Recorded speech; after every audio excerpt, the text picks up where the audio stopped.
기도하십니다.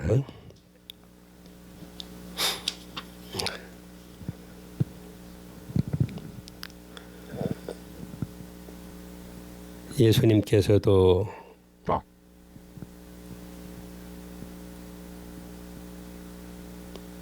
중요한 일을 앞에 놓으시고 그 일을 위하여 새벽 일찍 그렇게 기도하신 그런 장면도 성경에서 우리는 보고 있습니다. 기도를 사모하며 그렇게 살아가야 되지만 우리는 힘들어할 때도 많이 있습니다. 그럼에도 이 아침 하나님이 우리를 이끌어 주셔서 함께 기도하는 그런 동역자로 이끌어 주셨으니 하나님도 저희로 인하여 기뻐해 주옵시고 우리의 기도가 나를 세우고 가정을 세우고 내 삶을 이끌고 교회를 세우는 일에 그 한 몫이 되게 하여 주소서. 예수님의 이름으로 기도합니다. 아멘. 호세아 이제 시작이네요.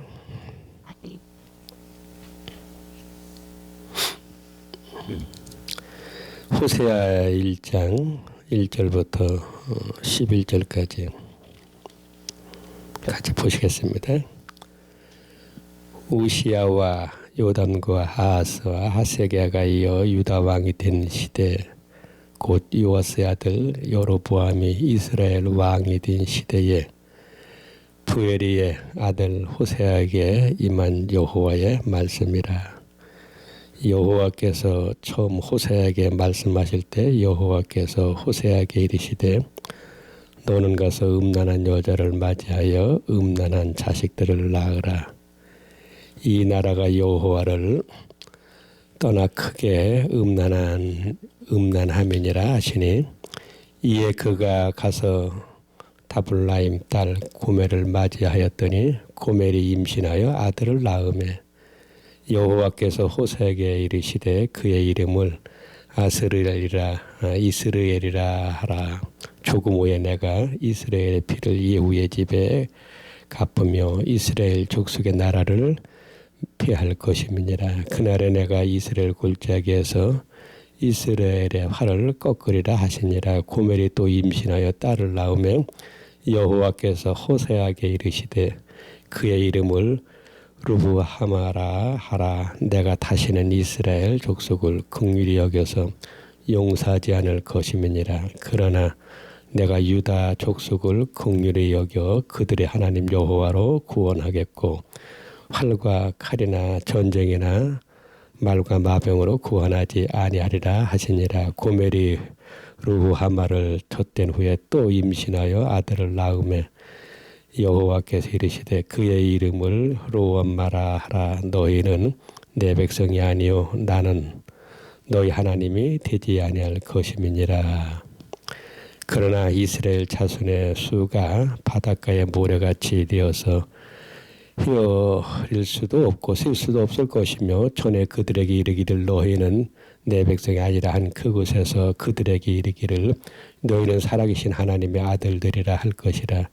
이에 유다 자손과 이스라엘 자손이 함께 모여 한 우두머리를 세우고 그 땅에서부터 올라오리니 이스라엘의 날이 클 것이미로다.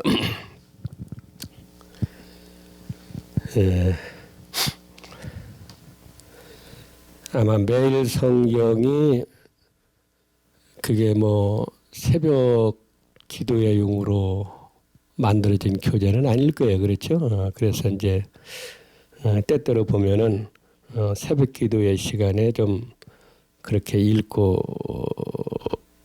나누기가 어려운 그런 부분들, 그런 책들이 많이 있는데 이제 호세아의 경우도 제 생각으로는 그런 류에 속하지 않나 그렇게 생각이 되어집니다.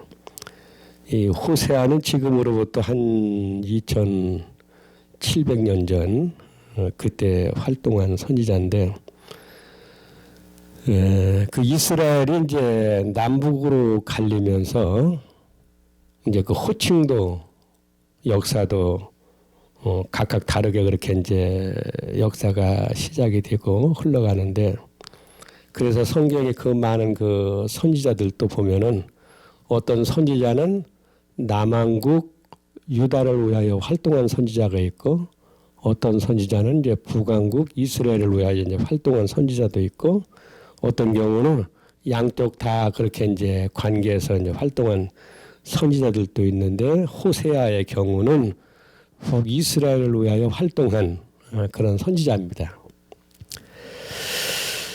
근데 그 집안은 아마 그런 대로 호세아라는 그 이름을 통해서 보면은 괜찮은 것 같은데, 이 구약의 선지자들의 그 어떤 그런 삶을 보면은 선지자로 부름받기 위하여 선지자로 부름받은 다음에 아주 상당히 그 뭔가 그 고난을 겪고 고난 속에 그 일생을 살아간, 그래서 가정도 어떻게 보면은 아주 온전하지 못한 그런 모습들을 이제 생각을 해볼 수가 있는데, 예를 들면 그렇게 유명하고 훌륭한 이사야 같은 경우는 참으로 그 선지자로서 엄청난 일을 한 사람이지만은 죽을 때 이 톱으로 그렇게 달려서 죽는 그런 그 인생을 마친 것을 보게 되고, 에스겔 선지자 같은 경우는 본래 제사장 출신인데 바벨론에 끌려간 이스라엘 백성들, 그 남왕국 유다 백성들을 위하여 그 선지자가 필요하기 때문에 하나님께서 그 업을 바꿔버리잖아요. 그렇죠? 제사장에서 그 선지자로 그렇게 이제 하나님께서 그 어떤 그 사명을 이제 바꾸어서 그렇게 이제 주시고, 그리고 시대가 이제 그렇게 악하니까 어려우니까 자기 아내가 죽었을 때 장사도 치르지 못하게 하는, 곡도 하지 못하게 하고, 아니 세상에 자기 부인이 죽었는데 울지도 못하게 하고 장사도 치르지 못하게 하는, 그게 다 그 시대적 상황 때문에 그 선지자들이 처한 상황에 다 달렸다 그 이야기죠. 이런 말씀을 드리는 이유는 호세아의 경우 그 멀쩡한 사람인데 집안도 멀쩡하고 인격도 멀쩡하고 몸도 멀쩡한 사람인데, 하나님께서 이제 이스라엘을 위한 그런 선지자로 부르셔서 사명을 주실 때에 그냥 사명을 주시지 그 전제 조건이 있어요. 너는 결혼을 하라. 예나 지금이나 결혼하고 싶으면 하고 싫으면 않는 그런 시대에, 그런데 아니 좋은 집안 뭐 좋은 여자랑 결혼하라고 그렇게 말씀을 하시면 좋은데 아주 콕 집어서 성경에서 말이 나오는 고멜, 아주 음란한 여인 고멜, 어느 정도로 음란했는지 뭐 굳이 생각을 해보지 아니해도 어쨌든 그 말 자체가 음란한 고멜을 네 아내로 맞으라. 이게 글쎄요, 참 뭐 지금 우리가 생각을 해도 참 그 쉽지 않은 일인데, 그런데 왜 이렇게 하시느냐? 하나님 이제 그림을 그리시는 거예요. 이스라엘의 죄악이 어느 정도인지 이걸 하나의 극적인 어떤 묘사를 하기 위해서, 상징하기 위해서 바로 그렇게 이제 명령을 하시는 건데, 바로 고멜은 이스라엘의 그 죄악상을 그렇게 이제 상징을 하고, 그리고 그것을 이제 극적으로 보여주기 위해서 하나님께서 이제 그렇게 호세아를 부르셔서 그 여인을 네 아내로 맞아들이라. 그런데 여기 호세아는 뭐 그거에 대해서 이제 이론 반구도 아니하죠. 그렇게 이제 그 여인과 결혼해서, 그럼 결혼해서 거기서 그냥 그런 상태로 살게 하시지 왜 사랑하지 않는 그런 사이에서 또 아이가 태어나게 하시는지. 하기야 아이가 태어나는 건 참 신비한 일이에요. 이스라엘 백성들이 광야 40년 길에서도 아이를 낳아서 키웠으니까 지금 생각하면은 아니 그런 혹독한 광야 생활을 언제 아이를 그렇게 낳아서 키울 수 있는, 그래도 그렇게 했다 그 말이에요. 어쨌든 전쟁통에서도 아이는 태어나니까. 그런데 사랑하지 않은 여인과 이렇게 결혼하게 됐고, 그렇게 결혼하면서 첫 번째 이름을 지었는데 그 이름도 호세아가 짓지 못하게 하고 하나님께서 이름을 지어주잖아요. 이스라엘로 그렇게 이름을 하라. 이스라엘. 여기는 평지입니다. 지금 우리나라로 말하면 논입니다. 밭입니다. 아주 기름진 그런 밭인데 땅은 그러한데 그곳에서 그 아주 악한 아합과 이세벨이 그렇게 이제 나중에 이제 죽임을 당하는, 그래서 그 아합 왕조가 그 무너지는 그런 장소가 돼요. 나중에 이제 그 아합이 그곳에서 전투를 벌이다가 전사하게 되는 거죠. 그러니까 이게 아주 뭔가 그 좀 그 감이 좋지 않은 그런 이름인 것을 보게 되는데, 그러니까 이제 지금 이스라엘이 그렇게 심판을 받아야 될 만한 그런 상황이라는 것을 그렇게 이제 보여주고 있는 거죠. 그래서 또 이제 두 번째로 딸을 낳았다고 했잖아요. 근데 딸의 이름을 루루하마. 그 뜻은 은혜를 받지 못한 그런 자. 더 나가서 이스라엘을 하나님이 이제부터 더 긍휼히 여기지 않겠다. 그러니까 장남의 이름도 그렇고 두 번째로는 딸 이름도 그렇고 거기서 끝나지 않고 또 보니까 세 번째 아들을 낳았는데 로암미. 이제 하나님께서 이스라엘과의 관계를 완전히 끊겠다.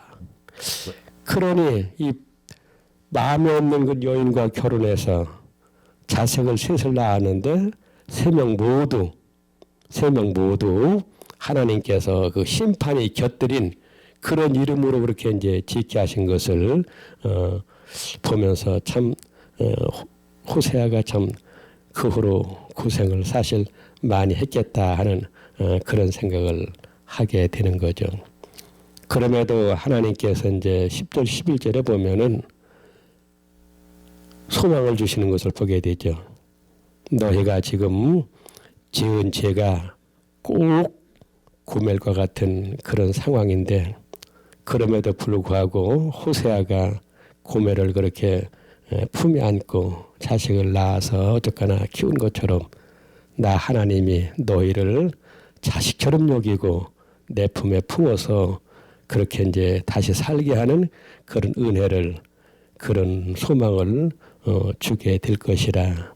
그러면서 더 나가서 11절에 보면은 너희가 지금은 남북으로 갈라져서 서로 으르렁거리고 싸우고 난리를 치는데 어느 때가 되면은 나 여호와가 이 흩어진 두 나라가, 갈라진 두 나라가 합쳐져서 그렇게 큰 민족을 이루게 할 것인데 그 수가 바닷가에 모래알을 셀 수 없을 정도로 그렇게 큰 민족이 다시 되게 하고, 그리고 하나님께서 이제 이스라엘 민족, 유다 민족 그렇게 각각이 아닌 함께 그렇게 예배하게 되는, 하나님을 섬기게 되는 그런 날을 이제 주실 것이라 그렇게 이제 약속하는 것을 보게 되는데, 이 약속은 사실 한참 후에 이제 성취는 되지만 어쨌든 그렇게 이제 지금 호세아를 통해서 이스라엘 백성들이 얼마나 큰 죄악을 저질렀는지 그 죄악을 극적으로 보여주기 위하여 그렇게 호세아와 결혼하게 하고 세 명의 자식들을 낳았는데 그 자식들 이름 속에 각각 그렇게 아주 무거운 아주 심판이 담긴 그런 의미의 이름을 갖도록 그렇게 하셨지만은 그럼에도 불구하고 그때 가서는 그 백성을 다시 기억하시고 다시 합쳐주시고 함께 하신다는 그런 소망과 약속을 주시면서 1장 끝내는 것을 보게 됩니다. 그래서 이제 결국 뒤로 가면서 보면은 호세아 선지자의 그 예언과 활동은 소망을 향하여, 그리고 희망을 향하여, 그리고 회복을 향하여 그렇게 나가는 것을 볼 수 있게 됩니다. 오늘 우리가 호세아 이 말씀을 첫 장을 떼면서 하나님께서 당신의 일을 하기 위해 어떤 때는 한 개인을 희생시키시는데 그 희생으로 말미암아 큰 어떤 역사가 이루어지는 그런 또 역사를 보게 된다는 것을 그렇게 기억하면서 오늘 우리가 이만큼 사는 거 더 이상 희생이 요구되지 않는 이 정도 삶을 사는 것도 큰 은혜다 하는 생각을 하시면서 이 하루 보내셨으면 좋겠습니다. 기도합니다. 어려운 시대마다 하나님이 뜻하신 사람을 부르셔서 역사를 이루어 가시지만 그 부름 앞에 선 사람은 어떤 면에서 자기 자신의 일생과 자기 자신의 가족과 가정을 다 희생해야만 됐던 그런 아픈 역사를 또한 볼 수밖에 없습니다. 오늘도 우리는 어떤 시대적인 사명이 있습니다. 하나님 그 일을 위하여 기도하는 사람으로 그렇게 이끌어 주셨을진데 우리가 세상을 보면서 사람들을 보면서 가족과 자식들을 보면서 부모를 보면서 기도하는 그래서 힘을 얻고 그래서 삶의 의미를 발견하는 이 하루가 되도록 인도해 주옵소서. 오늘도 서북교회 모든 지체들 어린아이로부터 어른에 이르기까지 특별히 몸이 아파서 고생하는 그런 지체들 그런 가족을 돌보기 위하여 고생하는 또 가족들 하나님이 기억하시고 함께해 주셔서 위로와 소망과 회복의 은혜가 이 하루도 일어나도록 역사하여 주옵소서. 예수님에게 하신 이름으로 기도하옵나이다. 아멘.